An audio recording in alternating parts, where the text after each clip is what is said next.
আসসালামু আলাইকুম, সবাই কেমন আছেন? আজকে আপনাদেরকে দেখাবো কিভাবে বড় কাঁথা এবং ছোট কাঁথার সাইডে পাইপিং সেলাই করবেন।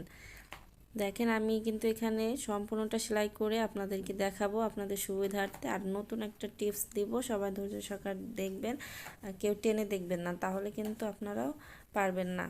এটা আমি দেখেন উল্টো সাইডে একটা পাইপিং আমি কিন্তু দিয়ে নিয়েছি। এখন আপনাদেরকে দেখাবো আমি উল্টো সাইডে পাইপিংয়ের কাপড়টা নিব। এটা কাঁথার উল্টো সাইডটা হবে। আমি এখানে দেখেন উল্টো সাইডে আমি এক সাইডে সেলাই করার পর তার অপর সাইডে লম্বার দিকে সেলাই করে নিচ্ছি উল্টো সাইড থেকে। আপনারা সেমভাবে যদি সেলাই করে নেন, তাহলে আপনাদের কাঁথার পাইপিংটা অনেক সুন্দর হবে।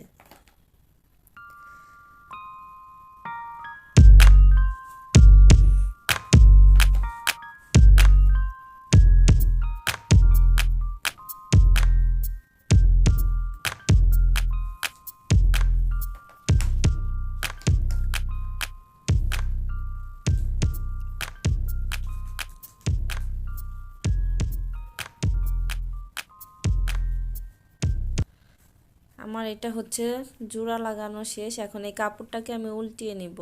আপনারা সেমভাবে উল্টিয়ে নিয়ে 1/2 ইঞ্চি করে আপনার এই কাপড়টা ভাঁজতে নিতে হবে। আর আমি এখানে পাইপিংয়ের কাপড় 2 ইঞ্চি পরিমাণ নিয়ে নিয়েছি কেটে, হ্যাঁ, সমান করে কেটে 2 ইঞ্চি পরিমাণ নিয়েছি। দেখেন আমি ভাঁজ দিয়ে আমি এটাকে চাপ সেলাইয়ের মতো সেলাই দিয়ে দেবো সোজা সাইডে এনে। এই সেলাইটা কিন্তু এখন আপুরা আমার সোজা সাইডে পড়ছে, হ্যাঁ। আমি উল্টো সাইড থেকে সোজা সাইডে কাপড়টা নিয়ে আসছি। ধৈর্য সহকারে সবাই দেখবেন ভিডিওটা। আমি কিন্তু এখন আপনাদের ভালো একটা টিপস দিব, তা না হলে আপনারা কিন্তু মিলাইতে পারবেন না, হ্যাঁ। খুবই ইজিভাবে কিভাবে পাইপিংটা দিবেন সেই টিপসটাই কিন্তু আমি শেয়ার করব। আমি যেভাবে সেলাই করছি আপনারা সেমভাবে সেলাই করার চেষ্টা করবেন। এটা আমি লম্বার এক সাইডে সেলাই করছি, পরে আর এক সাইডে সেলাই করে নিয়েছি, হ্যাঁ।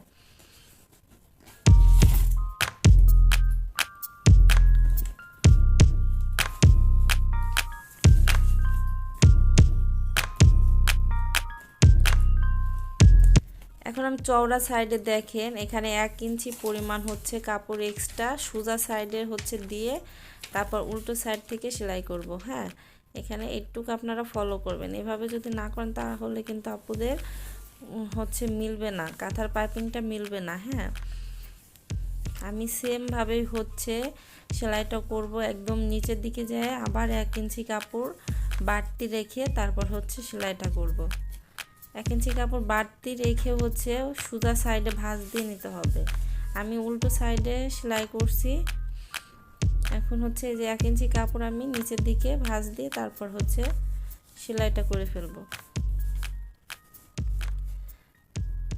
এখন এটাকে উল্টিয়ে সোজা সাইডে নিয়ে যাব। দেখেন আমার বাড়তি অংশটা কিন্তু একটা ভাঁজ পড়ে গেছে। এখন আমি এখানে 1/2 ইঞ্চি পরিমাণ ভাঁজ দিয়ে আপনার এই পাইপিংটা সেলাই করে দেব।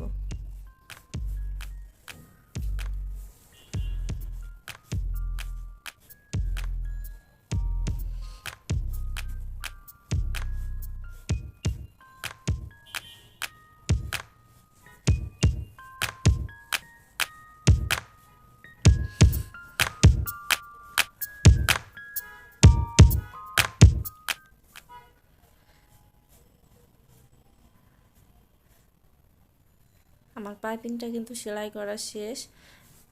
আমি সেমভাবে আপনার ভাঁজটা দিয়ে নিচ্ছি।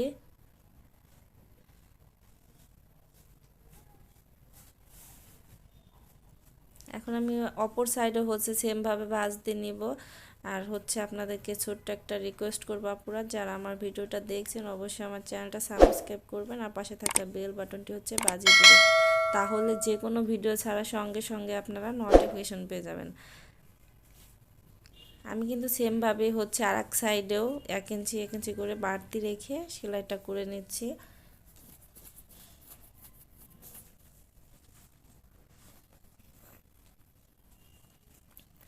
বাড়তি যে কাপড় একটু বেশি পরিমাণ যদি বাড়তি থাকে পাইপিং লাগানোর সময়, অবশ্য ওই কাপড়টুকু কেটে নেবেন, তাহলে আপনার ভিতরে শক্ত থাকবে না। আমি এক্সট্রা কাপড়টুকু কিন্তু কেটে এখন উল্টিয়ে নিচ্ছি।